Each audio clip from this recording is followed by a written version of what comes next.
देशात सुवर्णनगरी म्हणून ओळख असलेल्या जळगावच्या सराफ बाजारामध्ये सोन्याचे दर हे रोज नवनवीन रेकॉर्ड प्रस्थापित करताना पाहायला मिळत आहे आणि आज सोन्याने पुन्हा आता नवा रेकॉर्ड या ठिकाणी प्रस्थापित केला असून जळगावच्या सराफ बाजाराच्या इतिहासात पहिल्यांदाच सोनं जे आहे 1 लाखांवर पोहोचलेलं आहे आणि त्यामुळे आता हा जळगावच्या सराफ बाजारातला सोन्याचा जो विषय आहे तो चर्चेचा विषय बनलेला आहे।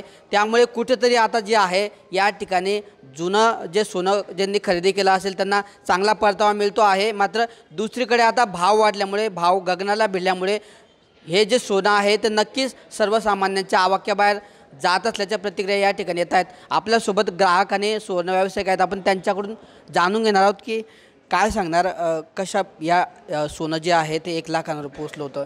आता तुमच्या जर लग्नाचा विचार केला तर तुमच्या लग्नाच्या वेळेस तुम्ही जेव्हा सोनं खरेदी केलं असेल त्याचे काय भाव होते आणि आज 1 लाखांवर पोहोचले, काय वाटते तुम्हाला? माझं लग्न झालं तेव्हा सोन्याचा भाव 7 ते 8 हजार रुपये होता आणि आज तो पूर्ण 1 लाखापर्यंत पोहोचलेला आहे। तर म्हणजे आमची जी हौस आहे ती पूर्ण करावी तर कशी करावी, जर ते 1 लाखापर्यंत गेलं आहे, शेवटी हौस ही हौस असतेच, पण ते 1 लाखापर्यंत गेल्यावर कसं करावं आणि ते कमी होईल तर कधी होईल वाट बघतायत तुम्ही? हां साहजिकच मी बघते, म्हणजे सगळे बघतच असणार की खरेदी करू शकणार नाही आपण आता ह्या भावात। एवढं झाल्यानंतर आपण खरेदी करणार कशी, साहजिकच आहे। तर सोनं दागिना जो आहे तो श्रीलतचा अलंकार असतो, आता त्यामुळे अलंकाराची दागिन्यांची हौस बागवायची कशी, एवढे जर भाव भिडले असतील तर आपण सोनं खरेदी कसं करायचा असा प्रश्न आता महिलांना गृहिणींना पडलेला आहे। तर हे जे दरवाढ सातत्याने होत आहेत, आज 1 लाखांचा टप्पा गाठलेला आहे, यावर सुवर्ण व्यावसायिक काय म्हणतात आपण ते सुद्धा जाणून घेणार आहोत। काय सांगणार दादा, वर्षभरापासून सोन्यामध्ये चढ उतार सुरू आहे आणि आज अखेर सोन्याने 1 लाखांचा टप्पा जवळपास गाठलेला आहे। काय नेमके परिणाम वर्षभरामध्ये झाले, कशामुळे झाले, कसे कसे परिणाम होत गेले आणि आता भविष्यामध्ये काय परिस्थिती असणार आहे? आता एका वर्षापूर्वी सोन्याचे भाव हे 70,000 रुपये होते, आज ते 1 लाखवरती पोचलेले। भरपूर इव्हेंट झाले, रशिया युक्रेनचं युद्ध झालं, इंटरेस्ट रेट कट झालं, सोबतच आता ही जी रिसंट जी जंप आहे सोन्याची 80,000 ते 1 लाखपर्यंत जंप आहे, ही फक्त टॅरिफ रेटमुळे झालेली आहे। डोनाल्ड ट्रम्पने टॅरिफ रेट लावल्यापासून चायना आणि US मध्ये मोठा टॅरिफ वॉर चाललेला आहे आणि आता रिसेंटली चायनाने सोनं खूप बाईंग केलं आहे। भावाचा विचार न करता डॉलरचे रेट कंट्रोल आणण्यासाठी त्यांनी सोन्यामध्ये खूप खरेदी खूप वाढवली आहे, त्याचा इफेक्ट हा सोन्याच्या भावावरती पडलेला आहे। दादा, एक जर विचार केला तर फक्त सोन्यावरच का परिणाम होतो आहे दरावर, दुसऱ्या गोष्टींवर कुठे काही परिणाम होताना दिसत नाही, नेमकं याचं काय मुख्य कारण आहे?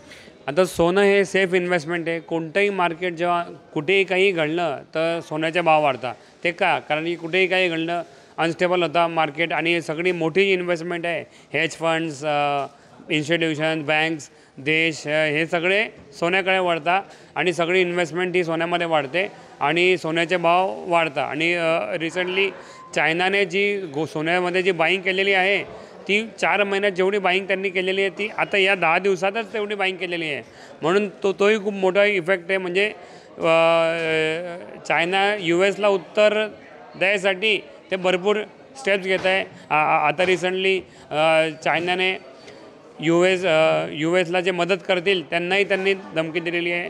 सोबतच भरपूर गोष्टी आहे, चायनाने US एअरक्राफ्टचे परत पाठवून दिले आहे। तर कुठेतरी हे ट्रेड वॉरचाच हा परिणाम आहे, एक दुसऱ्याला उत्तर देणं चालू आहे।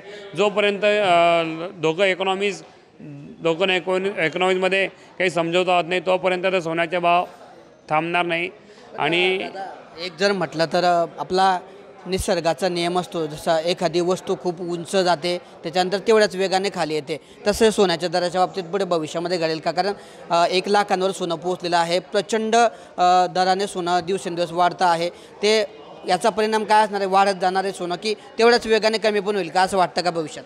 आता ही जी बाईंग होते रिसेंटली ही कंट्रीजची बाईंग आहे, ही अशी नॉर्मल ही जी भाव वाढ आहे शॉर्ट टर्ममध्ये ही एवढे 7-8 हजारने भाव खूप कमी दिवसात वाढलेले आहे। ही बाईंग जी आहे ही कंट्रीजची बाईंग आहे, तर जर काही समझोता जरी झाला दोघं देशांमध्ये तर भाव जास्त जास्त प्रॉफिट बुकिंग होईल आणि प्रॉफिट बुकिंग झाल्यावर 4-5 हजारने सोन्याचे भाव खालती यायची शक्यता आहे।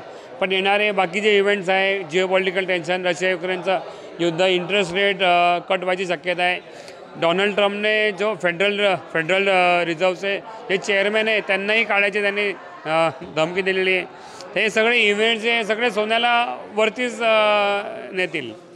जळगावच्या ग्राहकांनी पहिल्यांदाच 1 लाखांचा भाव बघितला, मात्र आता जळगाव ग्राहकांची काय परिस्थिती आहे? कारण जुनं खरेदी ज्यांनी सोनं केलं होतं त्यांची मूळ करणाऱ्यांची गर्दी आहे की नवीन खरेदीकडे लोकांनी पाठ फिरवली आहे? काय नेमकी परिस्थिती आहे आज मार्केटची? आता जवळजवळ असं एक्सपेक्टेशन होतं की सोन्याचे भाव 2026मध्ये 1 लाख होतील. मागील 5 वर्षाचा आपण रेकॉर्ड बघितला, सोनं सातत्याने वाढत आहे. तर ती ग्रोथ बघताना ग्राहकांना हे तर मनात असं होतं की 1 लाख सोनं होणारच आहे. म्हणून ग्राहकांनी बेझिझक घेतलं. 50च्या भावात घेतलं, 55मध्ये घेतलं, 65, 70, 80, 90 प्रत्येक भावात ग्राहकांनी सोनं घेतलं. पण आता 1 लाखचं टार्गेट जर आलेलं आहे तर कुठेतरी आता ग्राहकांमध्ये आता याच्या पुढे सोनं जाईल की नाही हाही एक मोठा प्रश्न आहे. कारण की 1 लाखपर्यंत सोनं जातील हे तर खूप अनुमान होतं पहिल्यापासूनच. पण 1 लाखाच्या वरती सोनं जाईल की नाही, आता सोनं घ्यायचं की नाही, घरात तर लग्न आहे म्हणून घ्यावं तर लागतंच आहे. पण जेवढं गरज आहे तेवढंच लोक घेत आहे. एक्स्ट्रा पूर्वीचे लोक घ्यायचे एक्स्ट्रा की सोनं घेऊन बाजूला पडू द्या, तसं सध्या ती परिस्थिती नाही आहे.